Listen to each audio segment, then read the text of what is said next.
hold up, tell me what the hold up is. I'm a little spoiled, I'll be the first to admit it. Hello everyone and welcome to a new video. I am about to use up my African wax fabric stash. Now, the catch to it is I will be using indie sewing patterns to make these different garments, and I will be making five garments. It will happen over evenings after work. So let's do this. I have a few fabrics that I've earmarked because I've had them for a while. I'd like to use them. So this is an opportunity for me to actually use those and update my African wax fabric wardrobe. Like I have a wardrobe for African wax fabric, but no, what I mean is I'm just going to use this opportunity to update my wardrobe and add a bit more color to it. So before we get started with this project, let me know in the comments section, which indie sewing patterns would you easily gravitate towards when you want to work with African wax fabric? I, for example, would make my own sewing patterns when I have an idea for African wax fabric, but then this is also a challenge for me to think which African wax fabric would go with this sewing pattern, and I would like for you to challenge yourself as well to include a bit more African wax fabrics using indie sewing patterns. I currently have this fabric that I picked up about 3 years ago at a market. This isn't fully cotton, it's mixed with something else because it does have some drape to it, and I've also washed it twice to get rid of the wax, like the waxy quality of the fabric, to make it as light as possible. Because I would like to use this to make a vellum night sewing pattern. So I'm going to have to be very strategic with my placing of the pattern so that I can show how beautiful this pattern looks. But I'll just make sure that I do not have this anywhere like the crotch. I'll just avoid those areas. So very recently I got this pattern by Nina Lee London, and it's the Bloomsbury Blouse sewing pattern, but I want to make this into a dress, and I am going to be using 2 African wax fabrics for this one. I made a video here showing how to use different African wax fabrics, join them together to create different designs of garments. I am not too sure about which combinations to go with. I have these combinations in mind.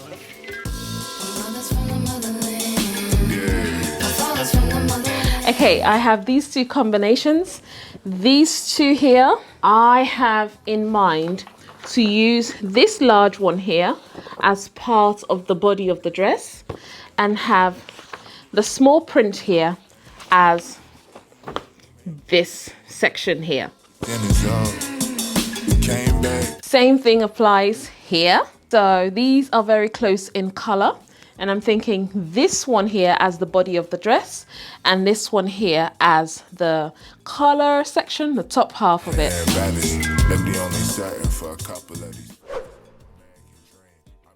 So this sewing pattern was marketed with African wax fabric on the packaging, and it really inspired me to go straight for African wax fabric for when I make this sewing pattern. It's the Florence Dress and it has a cutout at the back.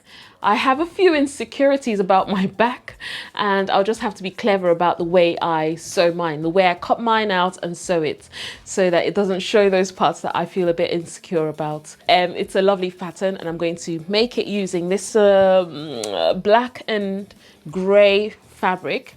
But looking at it right now, I'm thinking maybe not this. Maybe I should use something else. So I'm thinking this red one here. I bought this online and I absolutely love this design. But then thinking about it, I might just butcher the design on this fabric.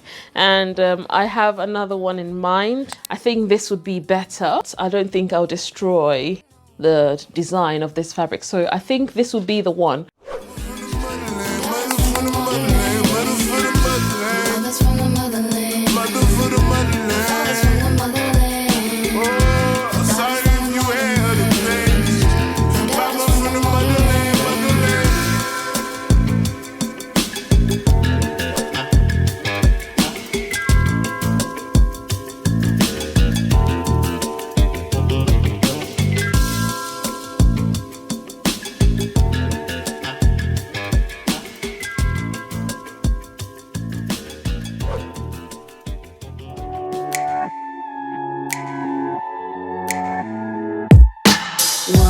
there'll be a lot of batch cutting out the paper patterns, and there'll be a lot of batch cutting out of fabric. There'll be a lot of batch sewing and pressing and all of that. I have another video here sharing tips and tricks on how to create garments in batches, like batch creation, and I hope you find that video useful. I have the link in the description box below. What are we? A tip that I have is, if you're unsure about a sewing pattern, you can search on the sewing patterns Instagram hashtag just to see what other people have done with the sewing pattern and what it looks like on them and what sorts of fabrics they've used, just as inspiration if you're a bit unsure. Would I be seen as such a chicken if I decide to chicken out of this one? No, okay, let me tell you my reasons. This fabric has lines going in all different directions, and this sewing pattern has 1,000 pieces, not 1,000 pieces, but it has so many pieces, and I just feel like I'm going to spend the whole day just like piecing bits here and there, trying to make them work, because like the lines, the hearts go in different directions, which means that I have to make sure that the sleeves are connected like with the lines of the pattern and the dress. It's just a lot of work, and I just want to sew.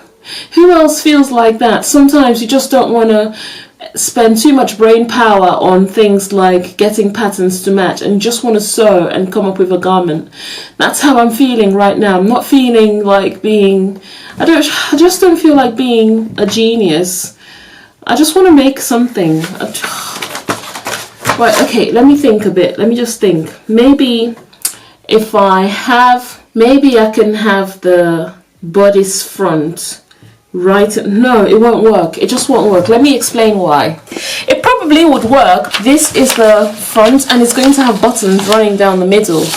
So I would have to make sure both sides match, and then I would have to make sure that this side of because it's got a princess seam, I have to make sure that both sides match, and then I have to make sure that the sleeves, okay, I'm not doing it.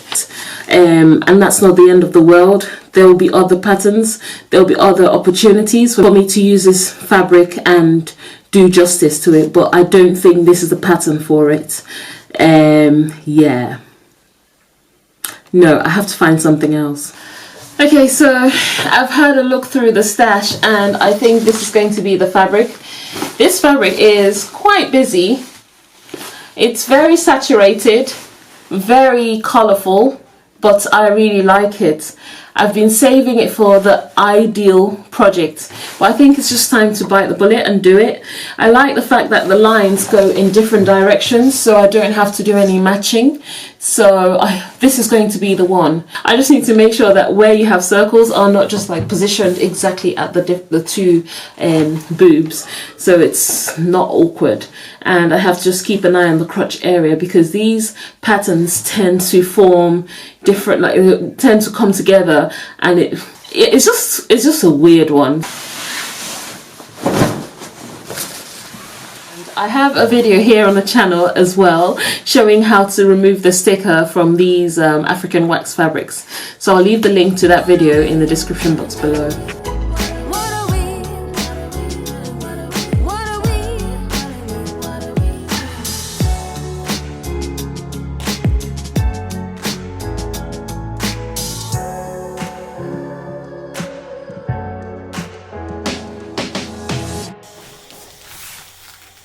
First on our list, we have the Anthea puffed sleeve blouse. I love to collect scraps of my interfacing. You know, I put them in boxes of the light ones and the mid-weight ones, and these come in handy for creating you know, buttonhole stands. And you know, you can see that I have just put it to good use. So with those those two center front sides of the blouse, I had them folded over and stitched to create the buttonhole stands. I feel really glad that I selected this fabric for this blouse, and the reason why I say that is that the abstract nature of the fabric meant that I didn't have to worry too much about pattern matching.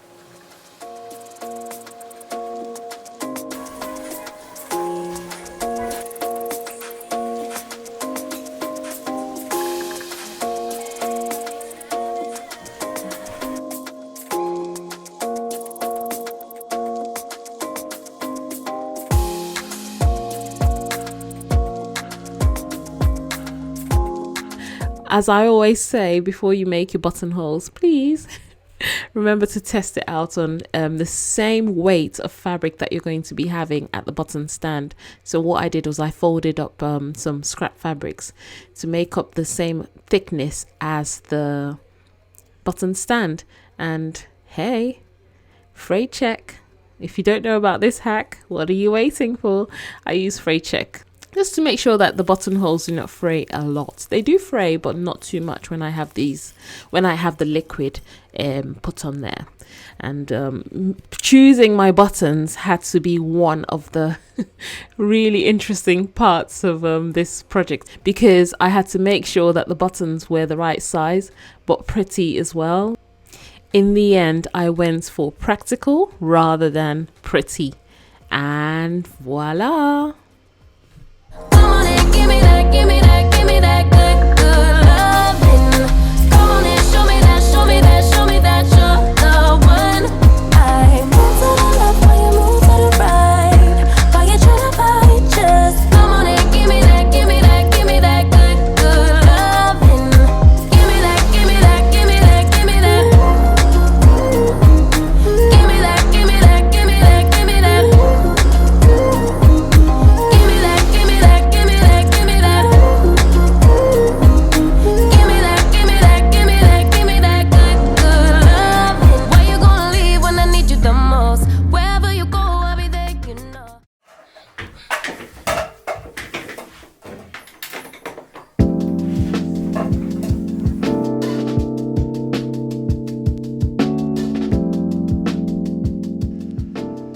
Well, hello, it's a brand new day.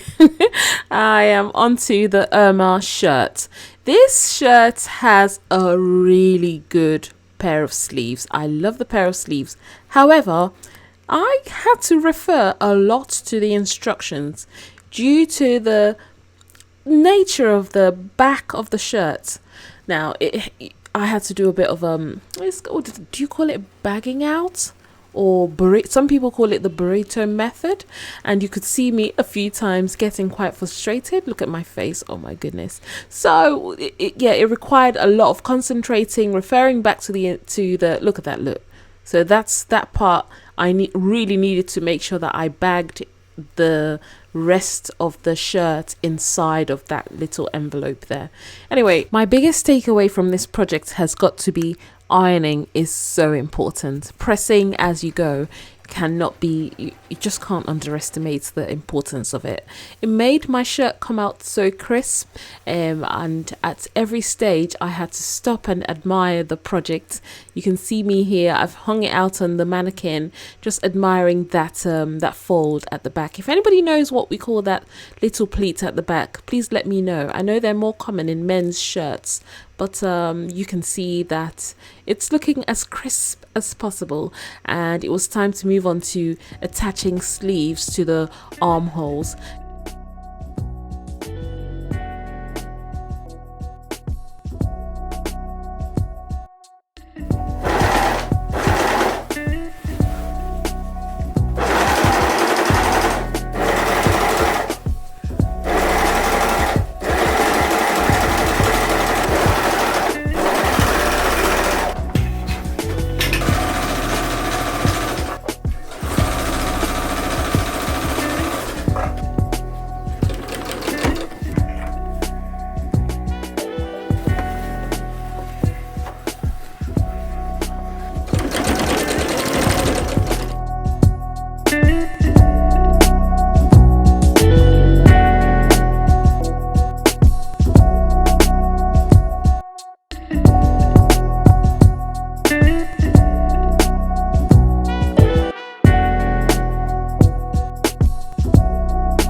Give me that, give me that good, good loving. Come on and show me that, show me that, show me that you're the one. I move to the left while you move to the right. While you try to fight, just come on and give me that, give me that, give me that good, good loving. Give me that, give me that, give me that, give me that. Give me that, give me that, give me that, give me that. Give me that, give me that, give me that, give me that.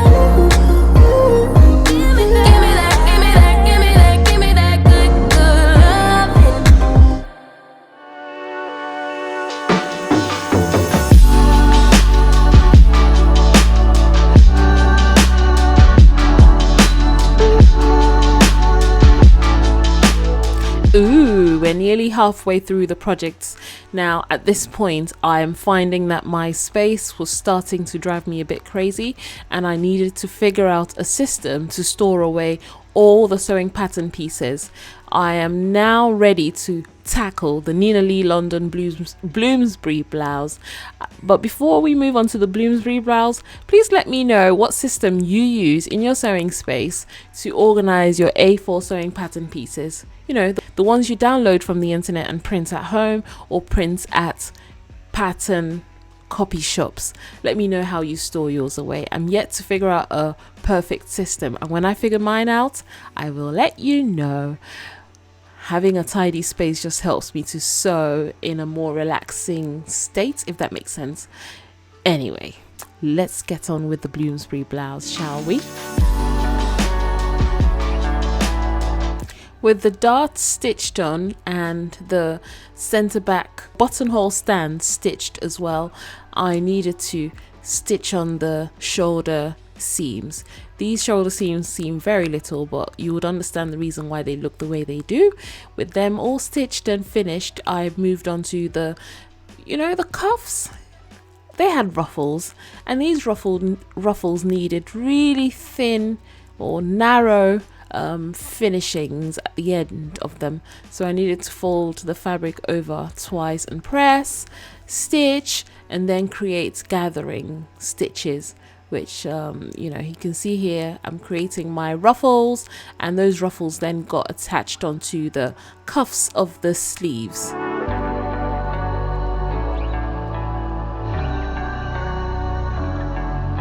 You'd notice that in most of the projects that I share here on YouTube or on anything that I've written, you'd notice that I always or mostly would go for sleeves that are attached to bodices, or the armholes on bodices on the flat, rather than setting sleeves in. So this was a nice way for me to kind of get my setting in sleeve mojo back on again.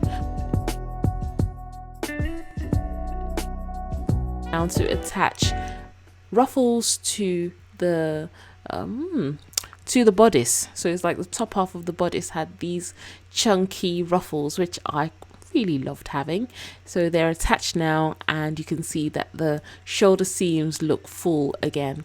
I needed to make a decision. These ruffles seemed too busy. I've got a very full bust, and I found that I would prefer to have the neckline finished using a bias tape rather than actually putting another color, one of those like colors that go all the way up to the neck. I felt like that was just going to be too much for my body shape, so I had to change it. So remember, you can always tweak a sewing pattern to suit you.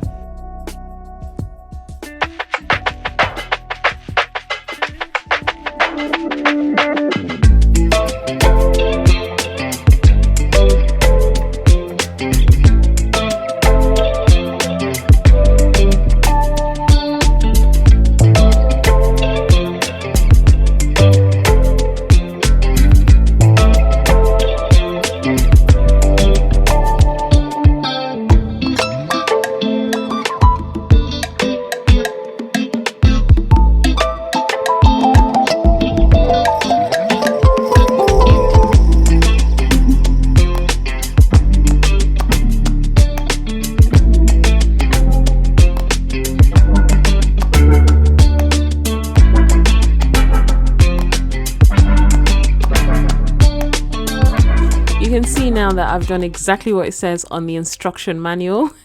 So I've attached the sleeves to the bodice. The bodice is a very, very interesting shape. I've never seen anything like this before, and I'm really pleased that I got the opportunity to make something like this. So I have completed the top half of the dress, and my facing that's made up of scraps or scrap interfacing. I can't help it. I just can't get myself to throw away things like that. So I always save them for these little projects.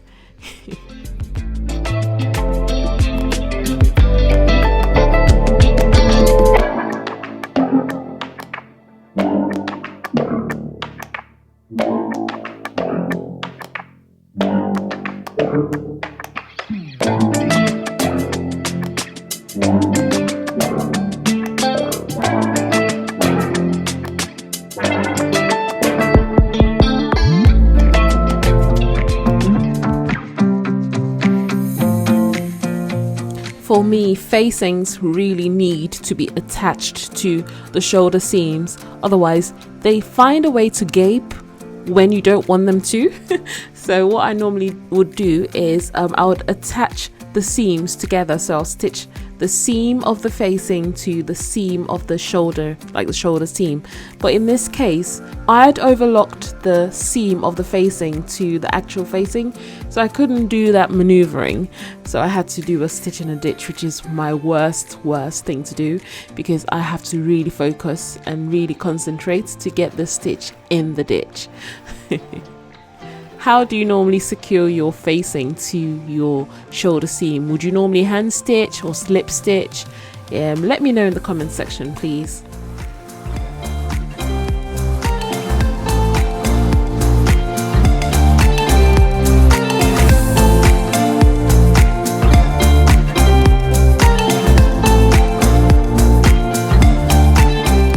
If at this point in the video you are inspired to have a go at, you know, purchasing an African wax fabric print or making something out of your current African wax fabric prints that you have, I would really appreciate it if you could give this video a like. If you are not already subscribed to the channel, please remember to subscribe to the channel. It really does help me out. And at this point, I would also like to invite you to share any of your African wax fabric makes, your Ankara makes, in our Ankara Appreciation Week, which we're going to be running from the 11th of July till the 17th of July 2022. So if you do make anything, please share it using the hashtag #SewAnkaraFabric on Instagram or TikTok or Facebook or even on YouTube. And please don't forget to tag me at JULIET UZOR_, either on TikTok or on Instagram and on YouTube here as well. I would really love to see what you make. Thank you very much.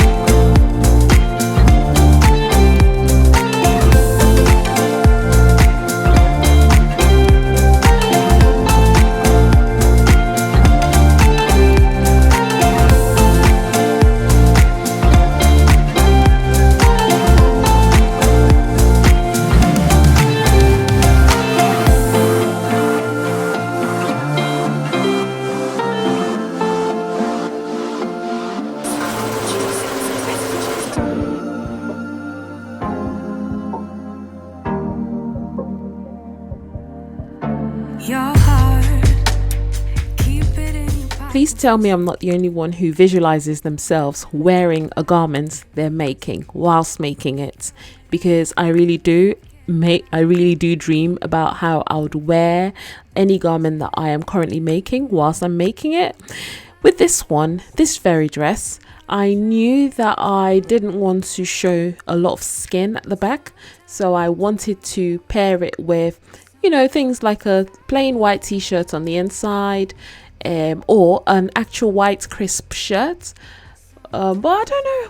I don't think a shirt would match very well with this look, because it has the back of it has a tie, and well, I guess it probably would work. This is the point where I need your opinion. Anyway, please let me know, what would you actually style this dress with, or would you just wear it by itself?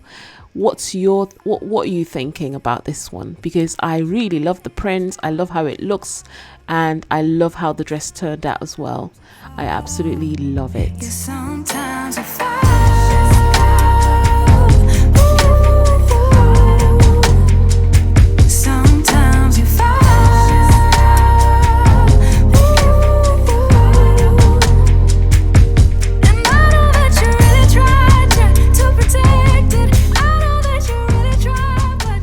I must say that working on these 5 different garments have taught me something. It's taught me that in life, things are going to come up and you're going to have to put certain things on hold to be able to give more attention to those things, and then you can always come back to the old projects, and it's totally fine. I am so happy that I have finished these 5 garments. The fun fact for you is actually I started making these garments, you would have noticed from like my nails and from just different things would have told you that these garments were made over a very long period of time. I started making them in 2021 when my time wasn't so tied up and my deadlines weren't as tight as, and I felt like I could squeeze out time here and there to sew for pleasure, just for myself and not for a book or 2 books. Okay, so these 2 books have just been released. I must say my first book, which is a beginner sewing book, was meant to be released in 2021, but because of obviously COVID and all different things like tied up together, it had to be put on hold and released this year. And then the Great British Sewing Bee book, which I worked on with a great team, has been released as well, because it comes alongside the Great British Sewing Bee show on BBC One. So this book is now out, and this book is now out. I'll have both books linked in my description box below, and I think I would also pin it in the comments section in case anybody wants to grab them. The first one here is a beginner sewing book, and this one here, which is the Great British Sewing Bee book, is for people who are a bit more experienced and would like to delve into more challenging projects. They're not as challenging as you might think, but I really put a lot into making these 2 books or writing these 2 books. They're my projects, they're my babies, and I absolutely love them. More videos to come here on the channel from these 2 books, so be on the lookout. I just thought I would explain why it's taken me so long to present these Ankara projects, and the reason why it's taken me so long to publish a video here on the channel, because all my energy has been going into the final parts and all the marketing and publicity things. Anyway, back to my garments. As you see, I am currently wearing the Nina Lee London Bloomsbury blouse, which was meant to be made into a dress, but I changed my mind along the way and turned it into a blouse. I love it. I absolutely am in love with all these different projects, and I am glad I stuck it out and got them done, even though they were done here and there. I hope this serves as some sort of encouragement to you. If you have a UFO in a box somewhere hidden away in your house or in your flat or wherever you live, go back, grab it, just take your time, unpick those stitches that you got wrong, or just figure out troubleshoot how you're going to make it work, because you've got this, I've got this, we've got this. I'm going to let you go now to enjoy the rest of your day, and I hope to see you in my very next video. Enjoy the rest of your day, everyone, and all the very best. Take care. Bye. Bye bye.